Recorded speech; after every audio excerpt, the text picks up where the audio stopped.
You ever wake up thinking, today's gonna be boring, and then next thing you know, your parking spot is gone and the HOA is smiling about it like it's some kind of game? Yeah, that was me. Middle of July, hotter than a goat's but in a pepper patch, and I come home from work to find a big OL, no parking reserved for HOA sign where I've been parking for 5 years. No letter, no heads up, no meeting, just poof me parking spot, gone. At first, I thought it was a mistake. I mean, who the hell just takes someone's space like that? But turns out, this wasn't a mix-up. This was personal. Let me rewind a bit so you understand the whole mess. I live in a townhome community outside Austin, Texas. Bought my place 6 years ago. 2 bedrooms, decent backyard, and most importantly, a deeded parking space. It's literally in the HOA bylaws. Unit 181 reserved parking spot, adjacent to east fence, labeled 18. And yep, that's where I've parked since day one. Fast forward to 3 months ago, and a new HOA board takes over. And with them, enter Karen. Not just a Karen, but the Karen.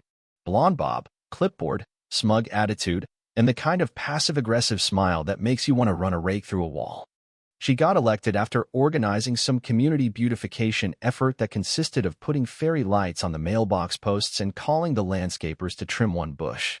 Then suddenly she was president.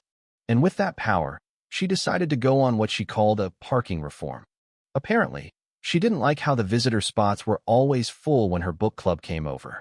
So, she made up a new policy. HOA board members get priority parking. Yep, you read that right. So one Friday evening, I get back from the warehouse, tired as sin, and my spot is blocked off. Big ugly sign bolted into the curb. I check the HOA app. Sure enough, there's an amended rule from the latest board meeting held at 10 a.m. on a Tuesday, mind you, saying board members can reassign underutilized common areas. Never mind that my spot isn't common, it's deeded.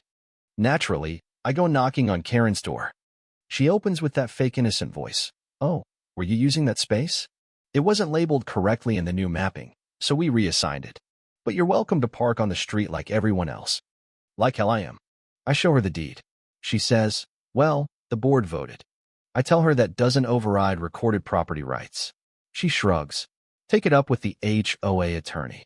So I do. But the HOA attorney doesn't respond. 2 weeks go by. I get fined for parking in my own spot. And just when I think this can't get any more ridiculous, they tow my damn truck. That was my line in the sand. I called a real estate attorney. Paid the retainer that day. We filed for an emergency injunction by Monday morning. My lawyer, James, a guy who looked like he got lost on the way to a biker rally but had a brain like a steel trap, said, they're screwing with the wrong Texan. He wasn't kidding. Turns out, this wasn't just some petty HOA mistake. Karen and her little gang had reassigned 4 deeded spots to themselves and their friends.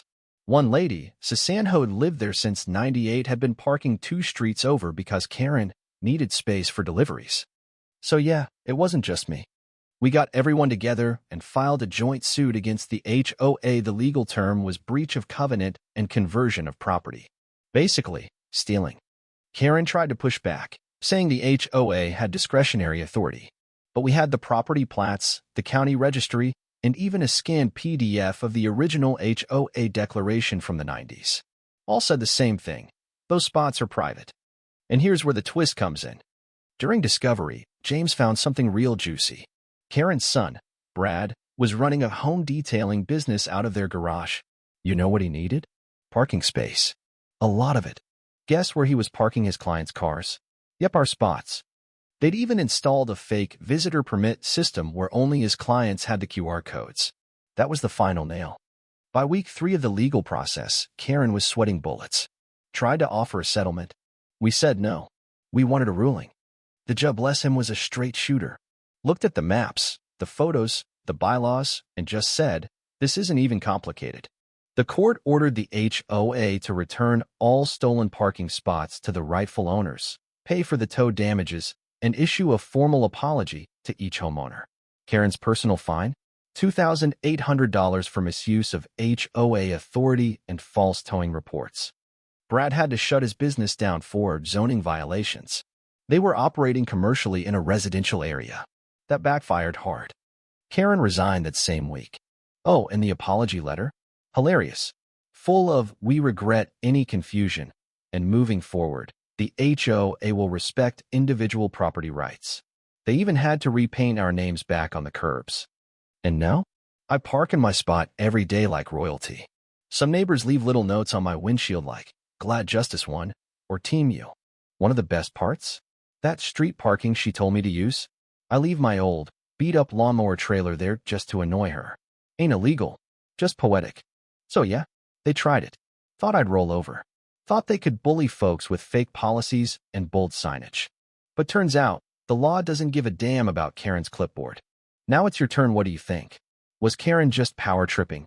Or did the homeowners let her get too bold too fast? Have you ever had an HOA overstep like this? Thanks for sticking around and hearing my side.